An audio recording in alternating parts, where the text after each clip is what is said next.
If you're into real historical kit, not the glossy reenactment replicas or the watered-down stories, stick with me for the next minute.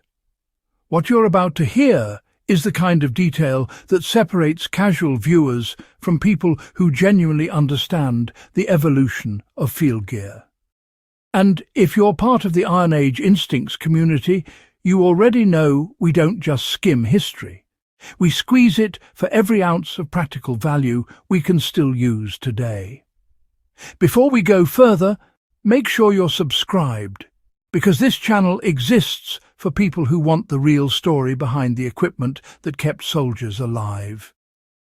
Now, let's get into one of the most underrated pieces of WWII cold weather gear, the jacket insert that outperformed wool and helped shape modern insulation design. The story starts with the brutal winter campaigns, where warmth meant survival. Most people talk about WWII's winter gear by referencing the standard wool uniform layers.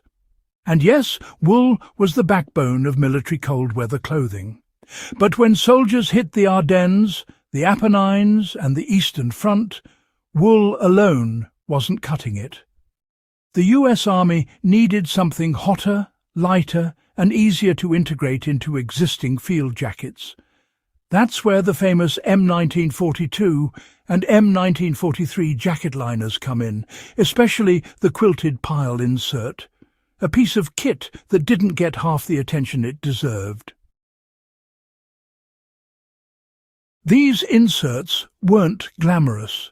They weren't photographed often.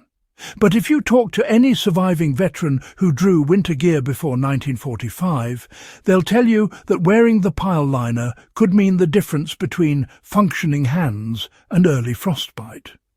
The insert was born from a combination of civilian mountaineering research and government studies on how much heat the human body actually leaked during static operations. The end result wasn't fancy, but it worked. And that's what mattered. The real secret was the pile fabric that trapped heat far better than wool. Unlike wool layers, the WWII pile liner used a soft synthetic-style fleece that mimicked shearling. It didn't absorb sweat the way wool did, and it didn't collapse under pressure. The loft stayed up, meaning the air pocket trapped between fibres held warm air right where the soldier needed it.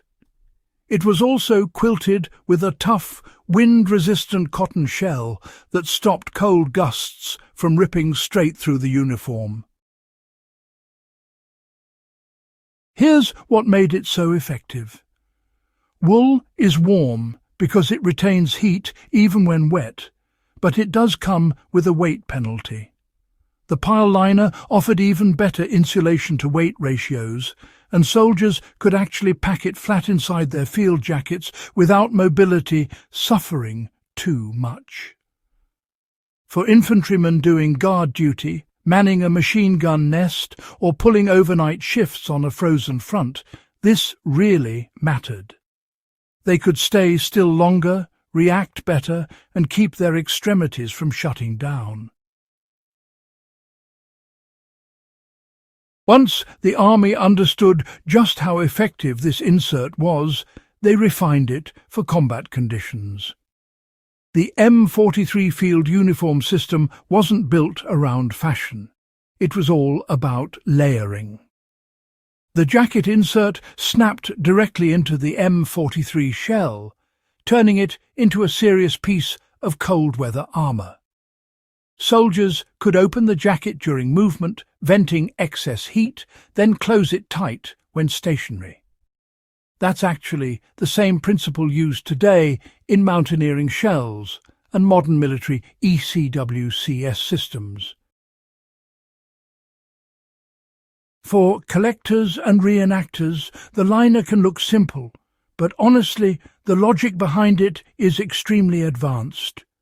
The Army realized that insulation had to be modular.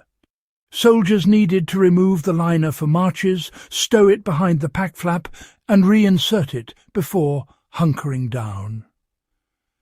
These liners were light enough to do that without slowing a rifleman down. Understanding how the World War II liner works can really change how you pack for real-world survival situations today. If you're a survivalist or outdoorsman, here's where the knowledge becomes practical. The World War II philosophy was clear. Keep insulation lofted, keep it dry, trap air, and make it modular. So, when you're building your own cold weather kit, you can apply the same method step by step. First, choose a mid-layer that retains loft even under compression. Modern fleece does this well, but high-loft synthetic jackets mimic the World War II pile concept almost exactly. You want that trapped air, not just fabric thickness. Second, combine that loft with a shell that blocks wind. The old cotton sateen shell wasn't waterproof, but it was extremely wind-resistant, and that made the insulation more effective. Today, a windproof shell or soft-shell jacket does the same job. Third, make your system easy to vent. One mistake people make is locking in all their layers, overheating, sweating, and then freezing when they stop. The US Army learned this the hard way. That's why the liner snapped in and out, and why you should think the same way. Move with lighter layers, then add your insert only when stationary.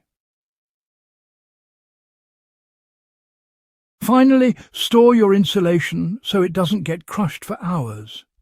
Just like World War II soldiers avoided stuffing their pile liners deep under gear, you should avoid compressing your insulating layer when possible.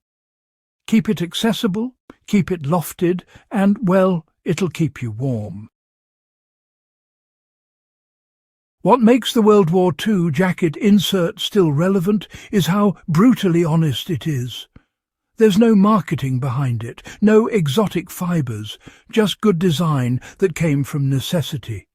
It wasn't perfect, it soaked through in constant rain, it could stiffen in extreme cold, and it wasn't stylish in any sense. But honestly, it was enough to keep men functional in some of the worst battlefield winters ever recorded. Collectors love it today because it represents that intersection where engineering meets experience. And for serious historians, it's a reminder that innovation often comes quietly, through the small things soldiers depended on but rarely talked about. For survivalists, it reinforces a basic truth. Warmth is structure, layering is strategy, and insulation is all about loft and air movement. If you want more deep-dive gear analysis, forgotten military tech, and field-tested lessons you can use, make sure you subscribe to Iron Age Instincts and share this with someone who loves real history, not the watered-down version.